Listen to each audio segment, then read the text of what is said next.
Iran ಮತ್ತು Israel ಯುದ್ಧದ ಹಿನ್ನೆಲೆಯಲ್ಲಿ ಸಾಕಷ್ಟು ಭಾರತಕ್ಕೂ ಕೂಡ ಎಫೆಕ್ಟ್ ಆಗಿರುವಂಥದ್ದು ಮತ್ತು ಭತ್ತದ ನಾಡು ರಾಯಚೂರು ಜಿಲ್ಲೆಗೂ ಕೂಡ ಸಾಕಷ್ಟು ಎಫೆಕ್ಟ್ ಆಗಿದೆ ಅಂತಲೇ ಹೇಳ್ಬೋದು.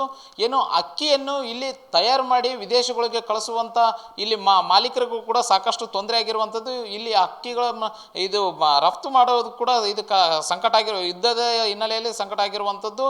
ಏನು ನಮ್ಮ ಜೊತೆಗೆ ರಾಜ್ಯ ಕಾರ್ಯಾಧ್ಯಕ್ಷ ಅವರು ಕೂಡ ಸಾವಿತ್ರಿ ಪುರುಷೋತ್ತಮನವರು ಇದ್ದಾರೆ, ಅವ್ರನ್ನೇ ಮಾತಾಡಿಸುವಂಥ ಪ್ರಯತ್ನ ಮಾಡ್ತೀನಿ.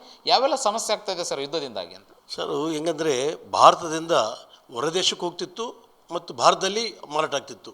ಈಗ ಡೊಮೆಸ್ಟಿಕ್ ಎಕ್ಸ್ಪೋರ್ಟ್ ಎರಡೂ ಇರೋ ಸಲುವಾಗಿ ನಮ್ಗೆ ಮಿಲ್ಗಳು ಚೆನ್ನಾಗಿ ನಡೀತಿತ್ತು. ಯಾವಾಗ ಈ ಯುದ್ಧದಿಂದ ಎಕ್ಸ್ಪೋರ್ಟ್ ಬಂದಾದಗಳಿಗೆ ಬರೀ ಡೊಮೆಸ್ಟಿಕ್ ಮಾಡಬೇಕಾಗ್ತದೆ. ಡೊಮೆಸ್ಟಿಕ್ ಅಂದಗಳಿಗೆ ಎಲ್ಲ ಅಕ್ಕಿ ಇಲ್ಲೇ ಮಾರಾಟ ಆದಗಳಿಗೆ ಅಕ್ಕಿ ರೇಟು ಡೌನ್ ಆಗ್ತದೆ. ಅಕ್ಕಿ ರೇಟ್ ಡೌನ್ ಆದಗಳಿಗೆ ಭತ್ತದ ರೇಟು ಡೌನ್ ಆಗ್ತದೆ. ಭತ್ತದ ರೇಟ್ ಅಂದಗಳಿಗೆ ಭತ್ತಗನ ಕೊಳ್ಳದೆ ಹೋದರೆ ಮಿಲ್ಗಳು ಬಂದಾಗ್ತವೆ. ಮಿಲ್ಗಳು ಬಂದಾಗ್ಬಿಟ್ರೆ ನಾವು ಬ್ಯಾಂಕಿಗೆ ಬಡ್ಡಿ ಕಟ್ಟೋದಿರ್ತದೆ. ಆಮೇಲೆ ಎಂಪ್ಲಾಯ್ಮೆಂಟಿಗೆ ಸ್ಯಾಲ್ರೀಸ್ ಕೊಡಬೇಕಾಗ್ತದೆ.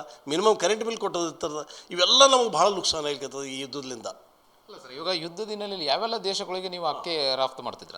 ಈ ಯುದ್ಧ ಅಂದರೆ ಯುದ್ಧಕ್ಕೆ ಮೊದಲು ನಾವು ರಾಯಚೂರಿನಿಂದಾಗಲಿ ನಮ್ಮ ರಾಜ್ಯದಿಂದ ಈ ಒಂದು ಯುರೋಪ್ ಕಂಟ್ರೀಸ್ಗೆ ಆಗಲಿ ಅಥವಾ ಅರಬ್ ಕಂಟ್ರೀಸ್ಗೆ ಆಗಲಿ ಹಾಗೂ ಈ ಇನ್ನಿತರ ಅಮೇರಿಕಾ ಎಲ್ಲ ಭಾಳಷ್ಟು ದೇಶಗಳಿಗೆ ಹೋಗ್ತಿತ್ತು. ಈವನ್ನು ಆಫ್ರಿಕನ್ ಕಂಟ್ರೀಸ್ಗೆ ಎಲ್ಲ ಕಡೆ ಹೋಗ್ತಿತ್ತು. ಈ ಯುದ್ಧದಿಂದ ಎಲ್ಲ ಕಡೆ ಹೋಗೋದು ಬಂದಾಗಿಬಿಟ್ಟದು.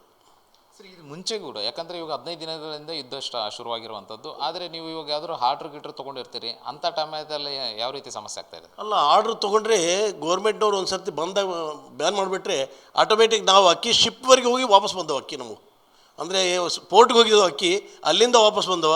ಕೆಲವು ವ್ಯಾಪಾರ ಆಗಿದ್ದು ಲಿಫ್ಟೇ ಆಗಲಿಲ್ಲ. ಈಗ ಲಿಫ್ಟ್ ಆಗಲಾರ್ದು ನಾವು ಎಕ್ಸ್ಪೋರ್ಟಿಗೆ ಮಾಡಿರ್ತೀವಿ, ಲಿಫ್ಟ್ ಆಗಲಿಲ್ಲ ಅಂದರೆ ಮತ್ತೆ ಡೊಮೆಸ್ಟಿಕ್ ಮಾಡಬೇಕು. ಯಾವಾಗೆಲ್ಲ ಜಾಸ್ತಿ ಡೊಮೆಸ್ಟಿಕ್ ಮಾಡೋದ್ಗಳಿಗೆ ರೇಟ್ ಎಫೆಕ್ಟ್ ಆಗ್ತದೆ. ರಫ್ತು ಆಗಲಿಲ್ಲ ಅಂತಂದರೆ ಯುದ್ಧ ಮುಂದೆ ಕಂಟಿನ್ಯೂ ಆಯ್ತು ಅಂತಂದರೆ ಯಾವ ರೀತಿ ಎಫೆಕ್ಟ್ ಆಗುತ್ತೆ ಸರ್? ಅಲ್ಲ, ಯುದ್ಧ ಕಂಟಿನ್ಯೂ ಇದ್ರಿಗಿನ ಮಾತ್ರ ಭಾಳ ತೊಂದರೆ ಆಗ್ತದೆ. ಯುದ್ಧ ಕಂಟಿನ್ಯೂ ಆದ್ರಿಗಿನ ನಮ್ಮ ಸೇಲ್ಸ್ ಅಂತೂ ಕಂಪಲ್ಸರಿ ಎಫೆಕ್ಟ್ ಆಗ್ತದೆ. ಆಮೇಲೆ ಇಷ್ಟರೊಳಗೆ ಸೀಸನ್ ಬರೋದು ಸೀಸನ್ ಬಂತಂದರೆ ಈಗ ರೈತರದ್ದು ಹೋರಾಟ, ಅವಾಗ ರೈತರು ಹೋರಾಟ ಮಾಡ್ತಾರೆ. ಯಾಕಂದರೆ ಸೀಸನ್ ಬಂದಗಳಿಗೆ ರೇಟ್ ಡೌನ್ ಆಗ್ತದೆ. ರೇಟ್ ಡೌನ್ ಆದಗಳಿಗೆ ರೈತರಿಗೆ ವರ್ಕೌಟ್ ಆಗೋದಿಲ್ಲ. ರೈತರ ಹೋರಾಟ ಕೂಡ ಭಾಳ ಆಗ್ತದೆ. ಸರ್, ಜಿಲ್ಲಾದ್ಯಂತ ಎಷ್ಟು ಅಕ್ಕಿ ಮಿಲ್ಗಳಿದ್ದಾವೆ ಮತ್ತು ರಾಜ್ಯಾದ್ಯಂತ ಎಷ್ಟಿದ್ದಾವೆ ಸರ್? ಈಗ ಜಿಲ್ಲೆಯಾದ್ಯಂತ 150 ರೈಸ್ ಮಿಲ್ ಅವೆ ರಾಯಚೂರು ಜಿಲ್ಲೆಯಾದ್ಯಂತ.